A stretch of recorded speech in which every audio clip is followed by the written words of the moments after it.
اعوذ باللہ من الشیطان الرجیم بسم اللہ الرحمن الرحیم۔ سب سے پہلے آپ سے ریکویسٹ ہے کہ اگر آپ نے ابھی تک اس چینل کو سبسکرائب نہیں کیا تو اسے سبسکرائب کریں، لائک کریں، شیئر کریں اور بیل آئیکن لازمی پریس کریں تاکہ آپ کو اگر نئی آنے والی ویڈیو کا نوٹیفیکیشن موصول ہو سکے۔ جزاک اللہ۔ آج میں جس موضوع پر بات کروں گا وہ ہے روز محشر، اللہ تعالیٰ کی رحمت۔ امام حکیم ترمذی رحمۃ اللہ علیہ نے حضرت زبیر بن عوام رضی اللہ تعالیٰ عنہ سے روایت نقل کی ہے کہ میں آیا یہاں تک کہ رسول اللہ صلی اللہ علیہ وسلم کے سامنے بیٹھ گیا۔ رسول اللہ صلی اللہ علیہ وسلم نے میرے پیچھے سے میرے امامی کی جانب کو پکڑ لیا، پھر فرمایا، اے زبیر، میں تیری طرف خاص طور پر اور لوگوں کی طرف عام طور پر اللہ کا پیغام لانے والا۔ کیا تم جانتے ہو کہ تمہارا رب کیا کہتا ہے؟ میں نے عرض کیا، اللہ اور اس کا رسول صلی اللہ علیہ وسلم زیادہ بہتر جانتے ہیں۔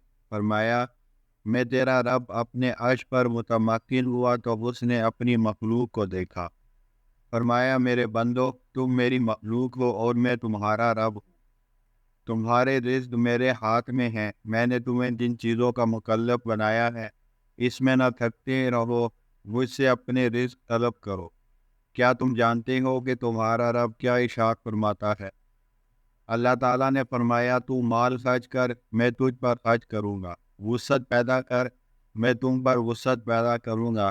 تنگی نہ کر ورنہ میں تجھ پر تنگی کر دوں گا۔ اصرار نہ کر ورنہ میں تجھ سے اصرار کروں گا۔ غمگین نہ ہو ورنہ میں تجھ پر غم لازم کر دوں گا۔ رزق کا دروازہ 7 آسمانوں کے اوپر سے کھلا ہوا ہے، عرش کے ساتھ اس کا تعلق ہے، وہ دن کو بند کیا جاتا ہے اور نہ رات کو۔ اللہ تعالیٰ اس دروازے سے ہر انسان پر رزق کی اس کی نیت، عطیہ، صدقہ اور نفقہ کے حساب سے نازل کرواتا ہے۔ جو آدمی اس میں اضافہ کرتا ہے اللہ تعالیٰ اس کے لیے اس میں اضافہ کر دیتا ہے، اور جو آدمی اس میں کمی کرتا ہے اللہ تعالیٰ اس کے لیے کمی کر دیتا ہے۔ جو روک لیتا ہے اللہ تعالیٰ اس پر رزق کو روک لیتا ہے۔ اے زبیر، خود بھی کھاؤ، لوگوں کو بھی کھلاؤ۔ مشکیزے کا منہ بند نہ کرو ورنہ تجھ پر اس کا دروازہ بند کر دیا جائے گا۔ تو شمار نہ کر ورنہ تجھ پر بھی گنتی کی جائے گی۔ بخل نہ کر ورنہ تجھ پر بخل کیا جائے گا۔ مقروض پر سختی نہ کر ورنہ تجھ پر سختی کی جائے گی۔ اے زبیر، اللہ تعالیٰ مال خرچ کرنے کو پسند کرتا ہے، اور جو شک کرتا ہے وہ جنت میں داخل نہیں ہوتا۔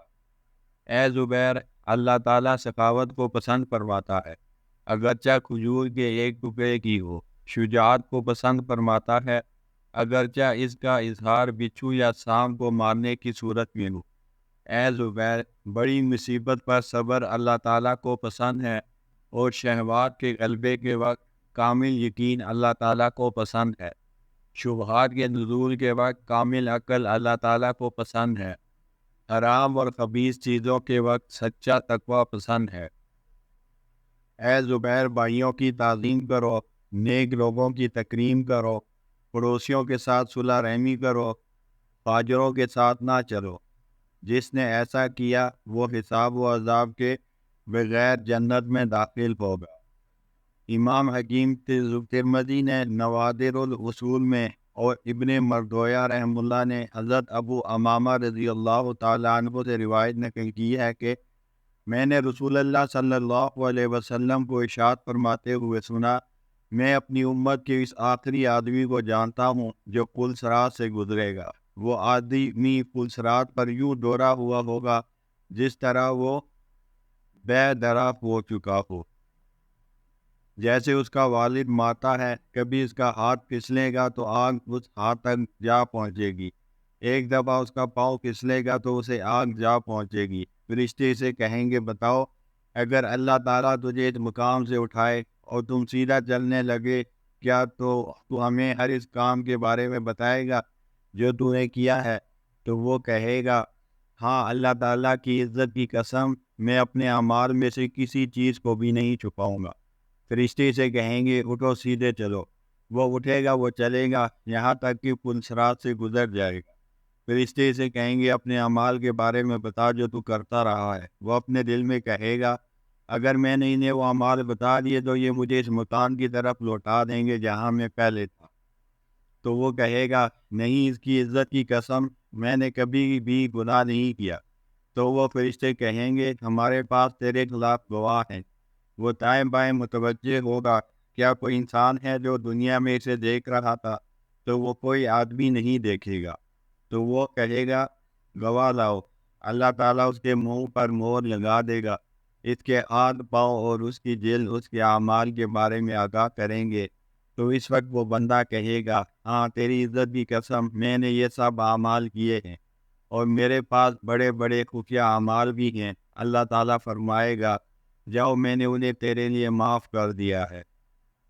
امام ابن مردویہ اور ابن جریر رحمۃ اللہ علیہ نے حضرت ابو ہریرہ رضی اللہ تعالیٰ عنہ سے روایت نقل کی ہے کہ رسول اللہ صلی اللہ علیہ وسلم نے فرمایا انسان کے منہ پر مہر لگانے کے بعد سب سے پہلے جو ہڈی گفتگو کرے گی وہ اس کی بائیں جانب والی ران ہوگی۔ وآخر دعوانا الحمد للہ رب العالمین۔